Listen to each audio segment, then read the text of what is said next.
number 5. I'm happy to be here, and I want to talk about something that really affects us all on a daily basis. I was doing a talk this morning, and many people wanted to know about this topic, so I thought I would talk about it in the book club. So, welcome everyone. Tell me where you're signing in from. I'm happy to see you. This is book club number 5, where I come on to talk about the themes in my book, A Radical Awakening. Turn pain into power, embrace your truth, live free. Turn pain into power, embrace your truth, live free. If you've started the book, if you have the book, tell me about your experience. I'd love to know. Share your reviews, share the book with your girlfriends especially. This book is particularly contoured to the soul of a woman. And I'll share why, and I've been sharing why, because we women in particular have been raised with a different prescription list compared to guys. So we're talking about A Radical Awakening. This is book club number 5. And I can't wait to dive into today's topic. So, Turn Pain into Power is one of the subtitles. And that's what I'm going to focus on right now. Bought your book. I'm from Mexico. Can't wait to read it. Love the book. Almost finished. If you have been reading the book and you love it, don't forget to leave a review on Amazon so others can be encouraged to understand what it's about.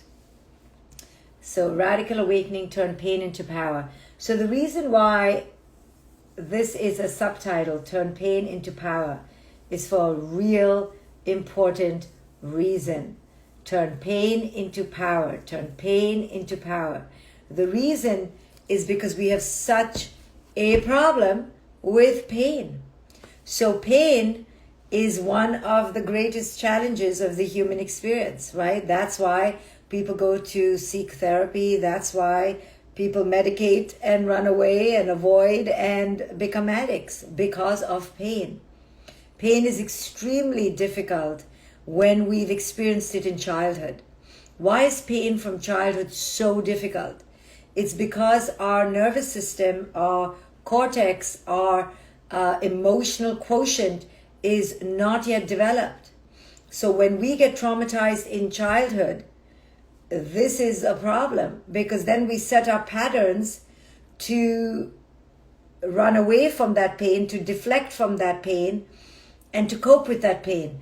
Childhood trauma is so Oprah's book with Dr. Bruce Perry is What Happened to You.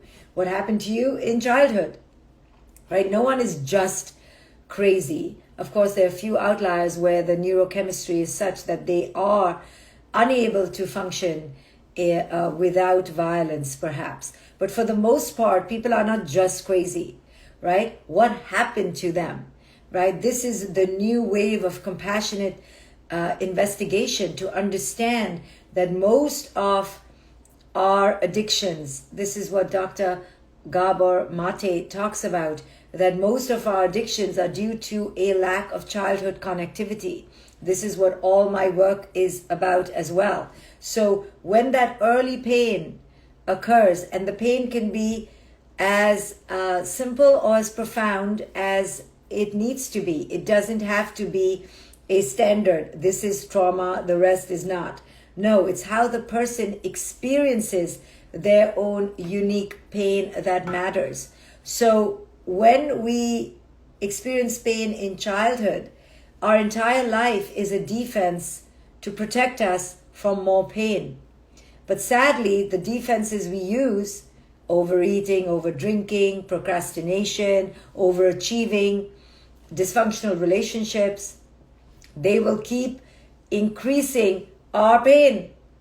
And then we go around like this. So my book, A Radical Awakening, shows women how their current patterns have come from their protection from childhood pain.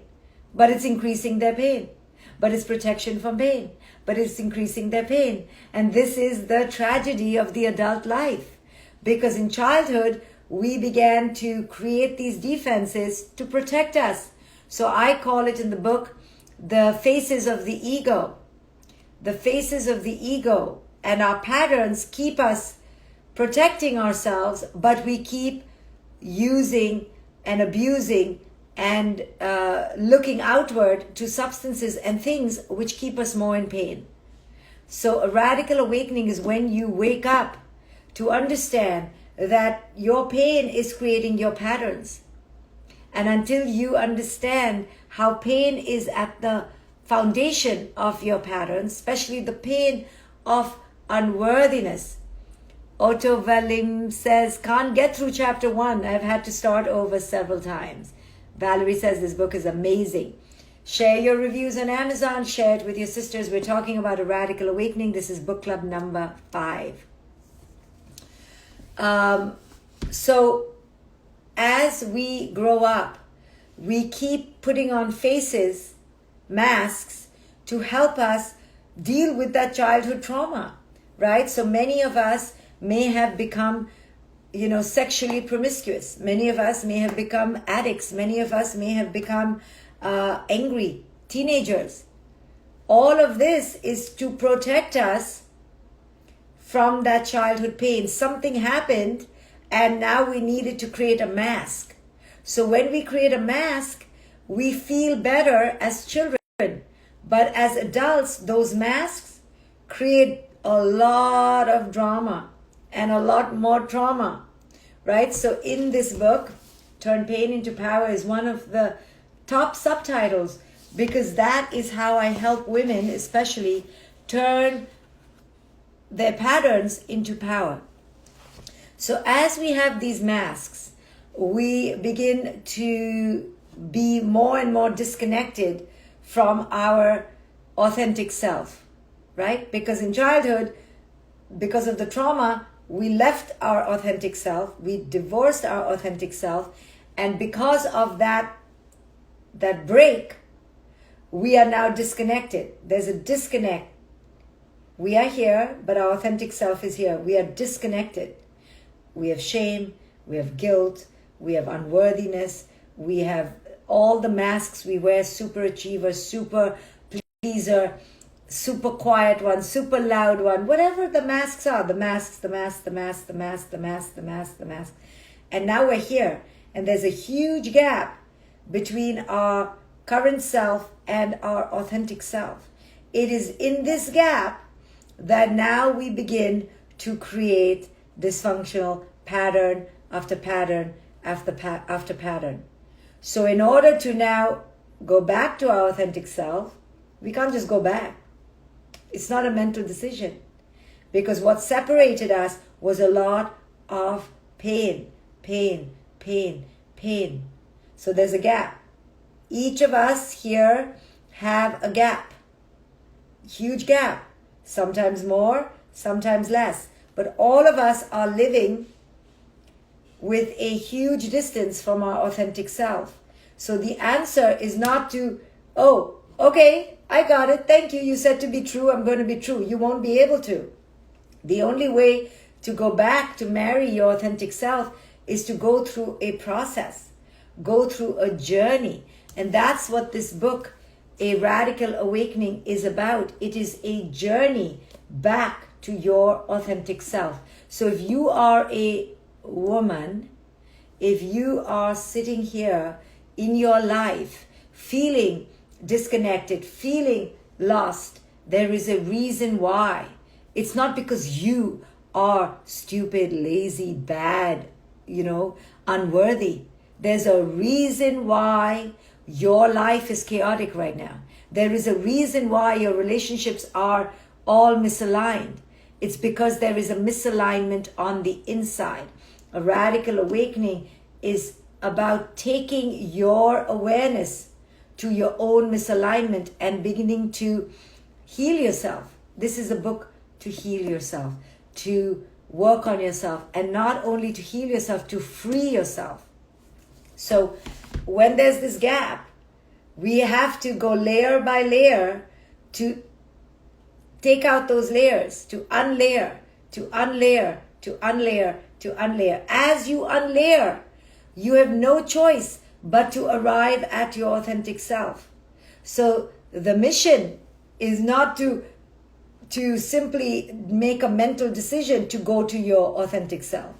The process involves taking out the layers that separated you from your authentic self. So what has separated us from our authentic self? A lot of our childhood and cultural conditioning.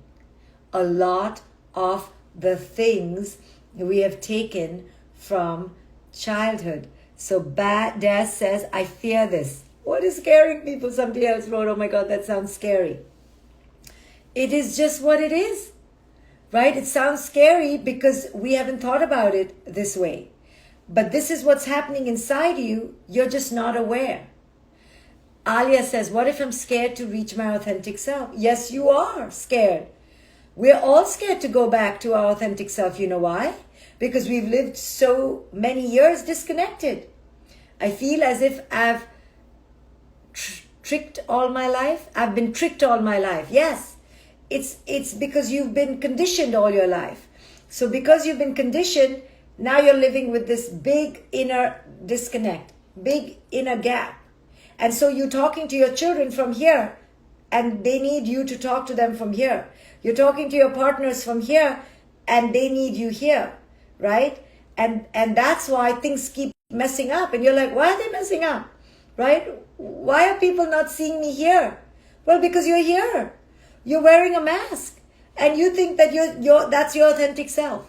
It's not your authentic self, right? So this is the issue in most intimate relationships, because people are completely living disconnected, and the disconnection can show up in different ways. It can show up in anger, control, over perfectionism, apathy, procrastination. It shows up in so many ways.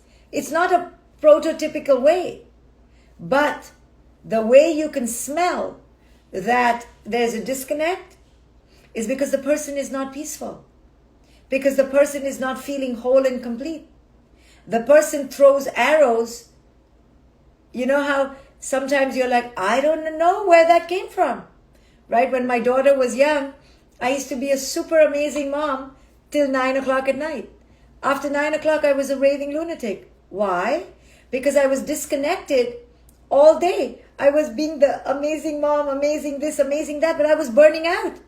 So I didn't know it till I became a raving lunatic after 9 o'clock, right? So the way you can smell that we are in trouble is when we have things happen without our awareness. We're like, and then we were in a fight.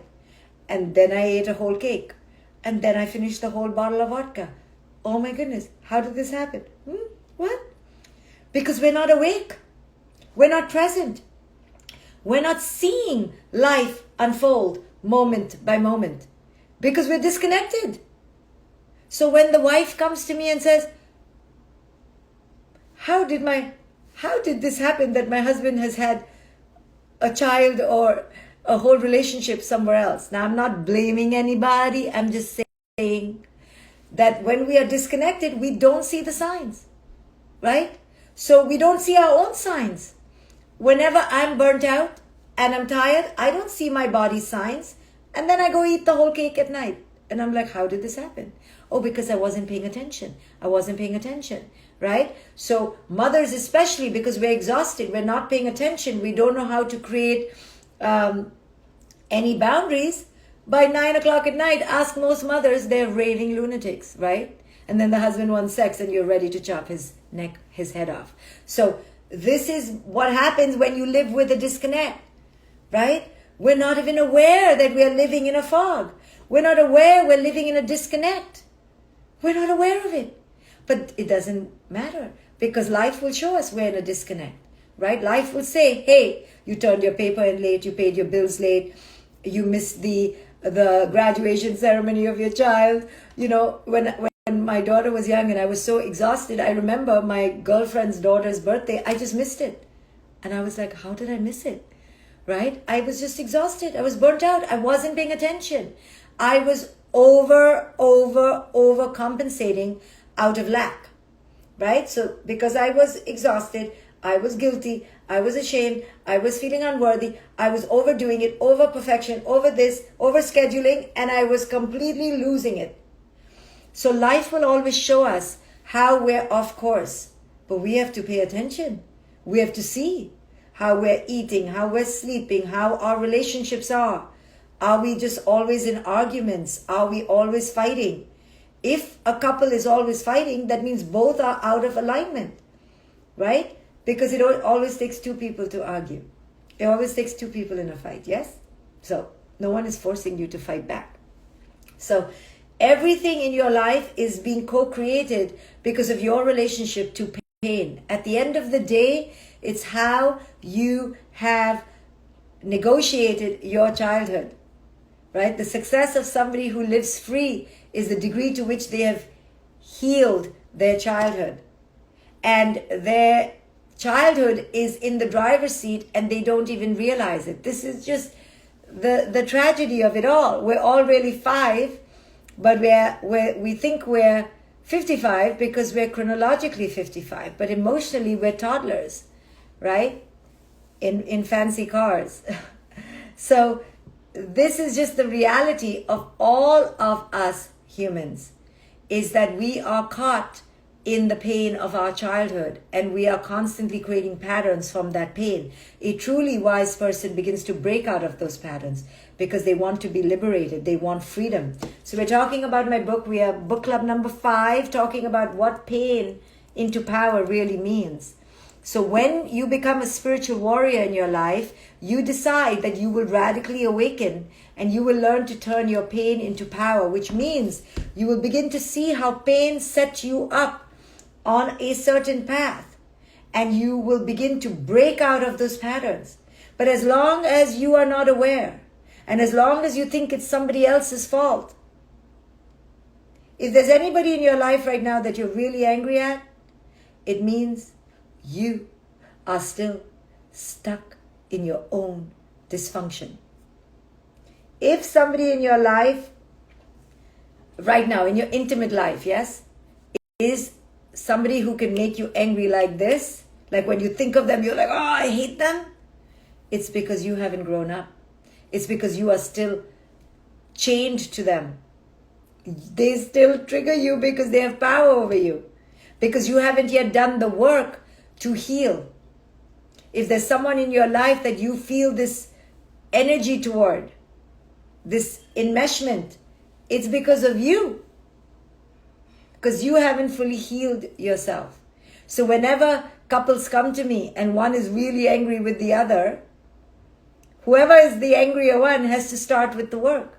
They need to do the work, right? Now, angry people always have a justification for their anger. Always. It's never the angry person's fault. They're always justified. Now, there is healthy anger, right? There is powerful anger. What is that? That anger is about understanding that we need to take action. The unhealthy anger is simply vitriol, simply lashing out, tantrum. That is just complete inner disintegration of the toddler. Healthy anger means, okay, this inequity, this lack of boundary, this violation upsets me. I'll either go report you to the police, I'll leave the house, I will not sleep in the same bed, I will walk away from the table, I will not speak with you again, I will not pick up your phone, I will not answer your text. That is healthy anger, where you take action. Unhealthy anger is simply bitching, moaning, crying, screaming, right? Reactivity is ultimately unhealthy. Action is healthy. So angry people are always right? There's no point in debating an angry person because they're never wrong. So we have to understand that if we are blaming other people, if we are still triggered by other people in our lives, it's because we haven't done the work. We haven't healed ourselves and we're looking to the outside for that balm, for that solution. And as long as we stay stuck in that cycle, we will not radically awaken. So this book, A Radical Awakening, is out. It's been out for 3 weeks. I would love to hear your read about your reviews, hear your feedback. So do post, do share. It is a book for women especially to understand their patterns of pain and how they can turn it into power. If you are a woman right now angry with someone else, if you're a woman right now scared of a human being in your life, if you're a woman right now stuck in a pattern and not knowing how to break free, maybe this book will help you turn on some light bulbs and make you realize some patterns in your life that are the cause of your pain. Ultimately, we are the cause of our own pain, especially our emotional pain. And this book challenges you to take your responsibility in your own hands for your emotional pain. Mar Martin says, it's such a special book. I read, I stop, I keep going. It's deep. So the book is available on Amazon. It's on Audible. Get your copy, share it with others. Thank you for joining me for book club number 5. I'll be back with number 6. So remember, if you are right now suffering in any way, this book will help you to own your part in your own suffering. And then you can release. The way you know that you are arriving more at your true self is when you look within you. Nobody has power over you right now. Nobody can bring you to tears unless they die, maybe. Nobody can get you upset. That is freedom. When you are in touch with your own sovereign emotional experience, where you choose your emotional experience. It is not chosen from you, for you. If someone has the power outside of you to evoke an emotional reaction, that means you are not yet free. Freedom is in the complete sovereign ownership of your own emotional experience. Here we go. Buy the book. Bye, guys.